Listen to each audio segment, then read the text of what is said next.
బొంబాయి రవ్వతో చేసుకునే ఒక మంచి స్నాక్ను నేను ఈ వీడియోలో చూపిస్తున్నానండి. దీన్ని చేసుకునే విధానం తేలిగ్గా ఉంటుంది. అలాగే కావలసిన పదార్థాలన్నీ కూడా ఇంట్లో ఉండేవే. సాయంత్రం సమయంలో టీతో పాటైనా పిల్లలకు స్నాక్గా అయినా ఇది చాలా బాగుంటుంది. ఒక్కసారి చేసి పెట్టుకుంటే 15 రోజుల పాటు నిలవ ఉంటుంది. మరి ఎలా చేయాలో చూద్దాము. వెల్కమ్ టు వంటలమ్మి. నేను మోనిక. మీరు గనక ఈ ఛానల్ను మొదటిసారిగా చూస్తున్నట్లయితే తప్పకుండా సబ్స్క్రైబ్ చేసుకోండి. ముందుగా మిక్సీ జార్లోకి 2 కప్పులు బొంబాయి రవ్వను వేసుకోండి. దీంతో పాటుగానే 3/4 కప్పు పంచదార, 4 యాలకులను వేసుకోండి. ఈ మొత్తాన్ని మిక్సీ పట్టి తీసుకోవాలి. పంచదార మనకు పూర్తిగా పొడిగా అయిపోవాలి. రవ్వ వచ్చేసి కాస్త బరకగా ఉన్నా పర్లేదు. ఇలా మిక్సీ పట్టుకున్న మొత్తాన్ని వెడల్పుగా ఉండే ఒక గిన్నెలోకి వేసుకుని దీనిలో ఒక 1/2 స్పూన్ ఉప్పు, ఒక 1/2 స్పూన్ తినే సోడాను వేసుకోవాలి. 3 స్పూన్ల తెల్ల నువ్వులను వేసుకోండి. తెల్ల నువ్వుల బదులుగా నల్ల నువ్వులను కూడా వేసుకోవచ్చు. అలాగే ఒక 1/4 కప్పు నూనె కానీ నెయ్యి కానీ వేసుకోవాలి. మీరు నూనె తీసుకుంటున్నట్లయితే వేరుశనగ నూనె లాంటి వాసన వచ్చే నూనెలు కాకుండా ఏ నూనె అయినా తీసుకోవచ్చు.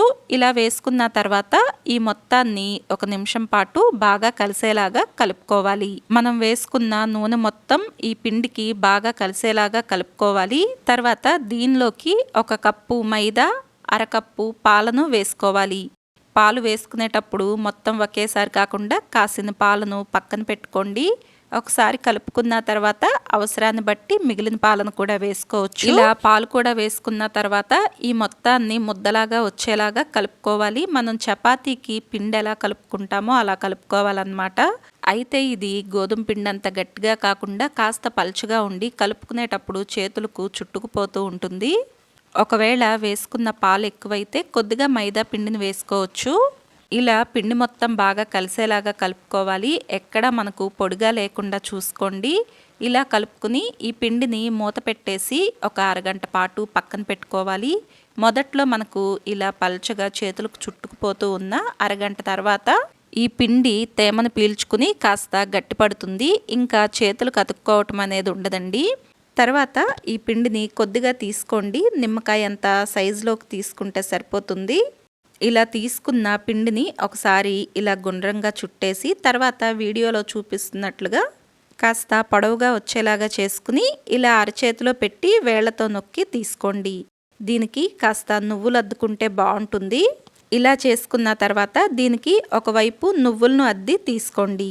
ఇలానే మిగిలిన పిండితో కూడా వీడియోలో చూపిస్తున్నట్లుగా చేసుకుని నువ్వులను అద్ది తీసుకోండి. ఇవి వచ్చేసి ఈ ఆకారంలోనే కాకుండా మీకు నచ్చినట్టుగా ఎలా అయినా చేసుకోవచ్చు. అయితే మరీ మందంగా కాకుండా మరీ పలుచగా కాకుండా చూసుకోండి. అలాగే తీసుకునేవన్నీ కూడా దాదాపుగా ఒకే పరిమాణంలో ఉండేలాగా తీసుకోండి. అప్పుడు మనకు వేయించుకునేటప్పుడు అన్నీ ఒకేలాగా వేగుతాయి. ఇలా చేసుకున్న తర్వాత స్టవ్ పైన నూనెను పెట్టుకుని నూనె కాస్త వేడెక్కిన తర్వాత చేసి పెట్టుకున్న వీటిని ఒక్కొక్కటిగా నూనెలోకి వేసుకోండి. ఈ నూనె వచ్చేసి బాగా కాగాల్సిన అవసరం లేదండి. కాస్త కాగితే సరిపోతుంది. అలాగే మంటను వచ్చేసి మీడియం ఫ్లేమ్లో పెట్టుకోవాలి. ఇవి నూనెలోకి వేసిన వెంటనే కదపకుండా కాసేపు అలా వదిలేసి రంగు మారటం మొదలైన తర్వాత ఒకసారి గరిటెతో ఇలా కదుపుకోండి. ఇవి వచ్చేసి వేగే కొద్దీ మనకు పొంగుతూ వస్తాయి. ఇవి ఒకవైపు మనకు రంగు మారిన తర్వాత రెండో వైపుకు తిరగేసుకోండి. ఇలా రెండు వైపులా కూడా మంచి రంగు వచ్చేంత వరకు నిదానంగా వేగనివ్వండి. ఇవి మరీ ఎర్రగా వేగాల్సిన అవసరం లేదు.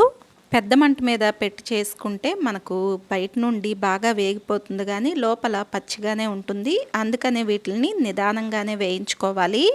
వీడియోలో చూపిస్తున్నట్లుగా ఇలా మంచిగా వేగినప్పుడు వీటిల్ని నూనెలో నుండి తీసేయండి. ఇవి వచ్చేసి వేడిగా ఉంటే కాస్త మెత్తగా అనిపిస్తుంది కానీ చల్లారే కొద్దీ లోపల వరకు బాగా వేగి రుచి చాలా బాగుంటుంది. ఇలానే చేసి పెట్టుకున్న అన్నీ కూడా నూనెలోకి వేసుకుని మంటను మీడియం ఫ్లేమ్లోనే ఉంచుకుని నిదానంగా వేయించి తీసుకోండి. అంతేనండి, ఎంతో రుచిగా ఉండే మంచి స్నాక్ మనకు తయారైపోతుంది. వీటిల్ని చల్లారిన తర్వాత ఏదైనా డబ్బాలో పెట్టుకుంటే 15 రోజుల పాటు నిల్వ ఉంటాయండి. ఈ రెసిపీ నచ్చితే వీడియోని లైక్ చేయండి, షేర్ చేయండి. Thank you for watching.